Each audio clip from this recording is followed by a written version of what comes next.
The reason why I'm so passionate about today's topic is because I absolutely understand the oneness of humanity. When I raise my own child right and do everything necessary to pay attention, to do things right, and my child grow up being the kind of person I want him or her to be, chances are that if my neighbor or other people in the society do not raise their own child right, it is going to affect my children because we cohabit.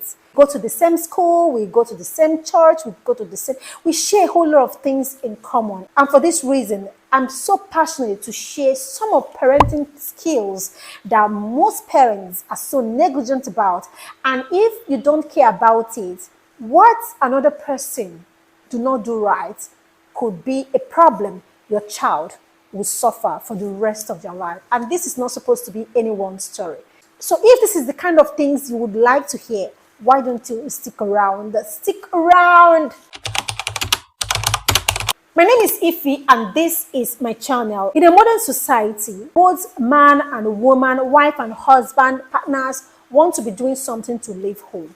My message today is, if you can find one of the partner to stay at home for these kids, this would be a beautiful idea. Stick around for your kids. Stay at home to pay attention.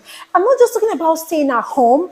I'm talking about staying at home and paying attention. Pay attention to the words that come out of their mouth. Pay attention to what they listen to. Pay attention to the communication because the signs of early life changes is always there. The question is, are you paying attention? When a child socializes and come back, there are most chances that they would pick some attitude or new traits from the people, their friends, people that they related with, and they bring them home. And oftentimes, most of these traits that they picked home are not so good, not something that is quite empowering. And if you are observant, you start noticing it from what they say and how they say it. Staying at home will help you to stop them. When they start using those words that are not okay for them to use, you can stop it on time. Because when you stop these things on time, it helps than when you allow these things to get rooted in their mind, in their soul. It will be hard for you to get rid of them. So the first time they say, because you are there, you are attentive, you help them remove that instantly. So when you stay at home, you'll be closer to their behaviors. So if one of the parents can decide to stay home, this would be one of the best parenting decisions you would ever take or you have made for your children. Another thing I would love parents to know is stop staying in abusive marriages for the sake of your kids. Most parents are in toxic relationships, and if you ask them, why don't you leave? They say because of their kids. I really do not understand that. It is a messy situation. So you realize that you are staying in for children, that you are abusing them the more. And I have seen that most adults who watch their parents endure toxic marriages, relationship, in their late 20s or 30s, some of them ask their parents, why do you have to put yourself into this whole mess? We watch you struggle, suffer, and we're like, why don't you leave? Because your choices were destroying all of us. And you choose to stay. The guy is picking the role of the father, the boy child. The girl child is picking the role you played.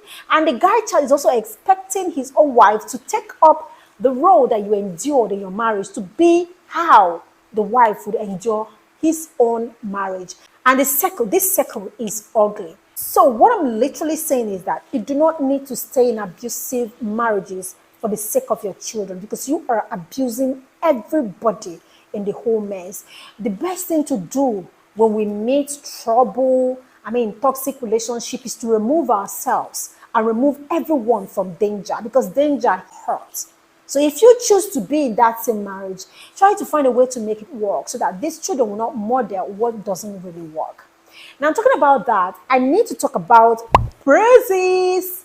Now, most parents are very stingy with praises, but this affirmation, even with plants and animals, works wonders.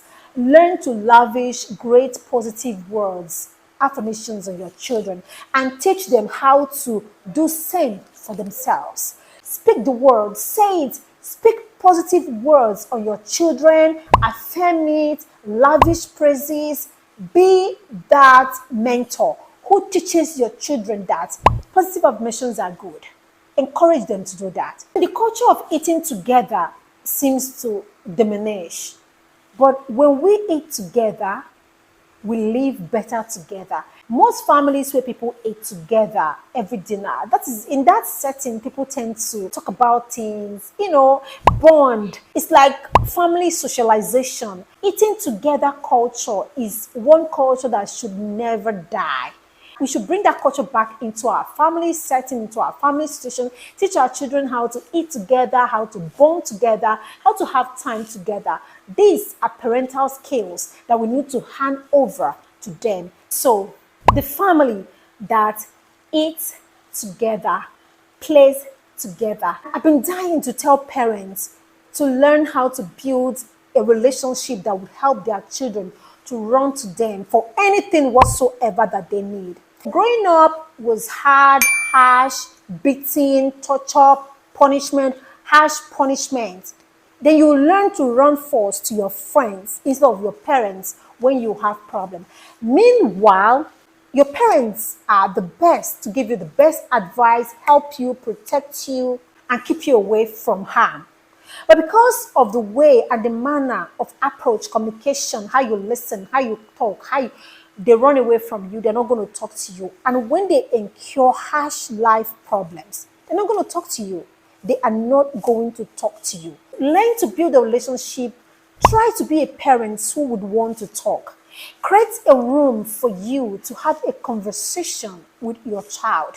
When you learn to have a conversation with your child, as the child grows up, it will be part of them to always come to you, because parenting is what you do till you get down to the grave. It doesn't end. And allow them to come and heap their pain on you, not necessarily heaping their pain on you, because we all understand that a problem shared is a problem solved. Why won't you want to be the shoulder that your child will lean on? They run to their friends to talk to them about things because their friends can listen to them, but they can't come to them because you are going to scold them. It's not always about scolding. It's always about the relationship and how you communicate with them. And this leads me to the other one, which is compassionate listening.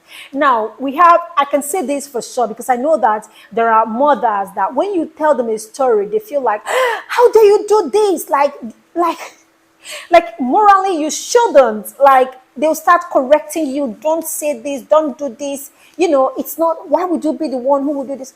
That correction pulls them away from you. So what you do when you are a compassionate listener is you listen to everything, but the good, the bad, the ugly that is being said, and then you take a time to give them time. Just allow them to be. Then maybe a day, 2, 3, you can go to them and have a talk with them. You listen to their thoughts, their opinion, and share your thoughts concerning that.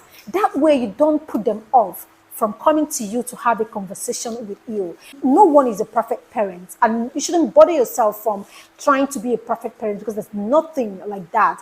I think the best thing to do is to always be a heart parent. Try to connect with yourself. Remember yourself when you were their age, how you reacted, how you behaved, what you do, what were the triggers, what are the things that you love doing. That way, you are going to render a better advice. And that leads me to another one, which is judgment. Stop being judgmental when you are having a conversation with your kids. Learn to allow them to flow, because this is what their friends do. This particular one, really, sometimes I feel like I need to scream to the rooftop to talk about this particular topic. Nagging. How are we going to tell parents, most parents, that nagging never works? Nagging has never done any job emotionally, mentally, in any form. In fact, nagging disconnects you from your child.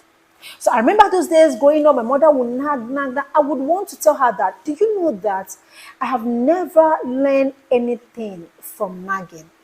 I have never. So nagging separates communication and relationship that you have with your kids. If only they could learn how to communicate with their child and how to communicate with themselves, you find out that most communication will be done better, samely, calmly, and both of you will understand the reasons why something happened the way it does instead of nagging.